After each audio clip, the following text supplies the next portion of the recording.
about procrastination is that sometimes you start something like a sentence. Anyway, we now welcome Dr. Sharon, Saline, clinical psychologist, to help us find ways to fight incompletion. I did this. It was a procrastination. Yeah, it was stick. a procrastination thing. Yeah. Yeah. I got it. You understand. You're a psychologist. Yeah, it was funny. Now, how like deep into psychology does procrastination go? Well, I think it actually starts with the brain. So our brain has something called executive functions, and they're the directive capacities of the brain. They reside right here. I call it the oy vey section of the brain. The oy vey section. Because when someone does something without thinking, you think, oy vey, from my culture. Mine too. So the frontal lobes, are the directive capacities of the brain. And that means they're like the film director. They tell different parts of the brain when to cue in and do their part. I need more sound here. I need less acting here, except it's with actions and activities. So it's with emotional control, it's with verbal control, it's with motivation, it's with initiation, goal persistence. All of these things have to do with executive functioning skills, and procrastination is directly related to that. See, what I like about Sharon, having Sharon on, is that a lot of times if you procrastinate or you have something else, you just feel like it's a reflection on yourself and you feel bad about it, but then Sharon will break it down psychologically, so it seems like it's a real justified something that you have to deal with psychologically. Well, thank you. I really appreciate that. And it is a real justifiable psychological something, because what happens is with procrastination usually that people bite off more than they can chew, really. You have a task, it's unpleasant. You don't want to do the task, and the task goes from being something small, like I need to empty the litter box, to, oh my God, there's a mountain-sized litter box that I have to deal with. Who wants to deal with a mountain?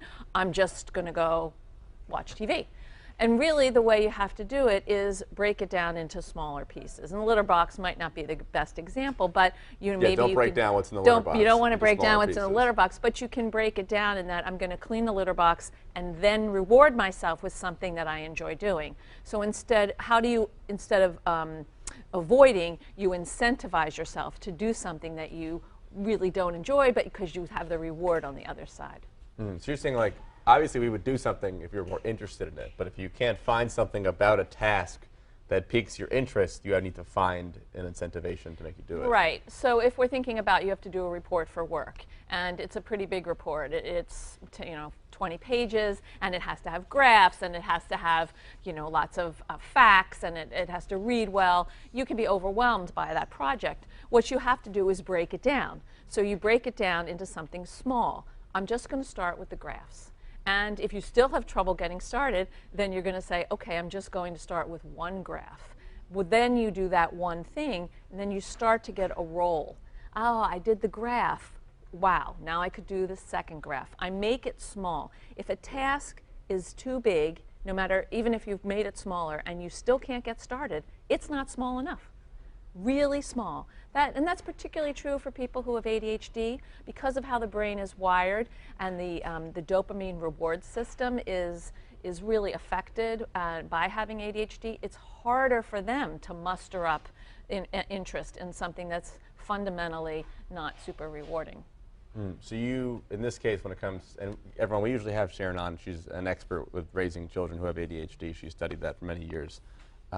It's more about positive reinforcement than negative reinforcement with this? Right. So punishment doesn't really teach kids how to do anything, and it actually doesn't help us as adults. If we start to lay into ourselves like, gee, I should do this, and how I'm such a loser because I didn't do that, you're not going to get any skills. And what we're talking about when we're talking about motivation and procrastination is learning skills. So we want to break something down into something small, do it, have a reward, some sort of positive thing that we're giving ourselves once we've done it, and then do it again.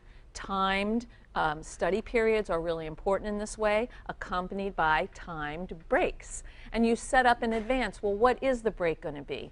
You don't wait till the break happens to decide what you want to do, because that will interfere with the flow that you're trying to create.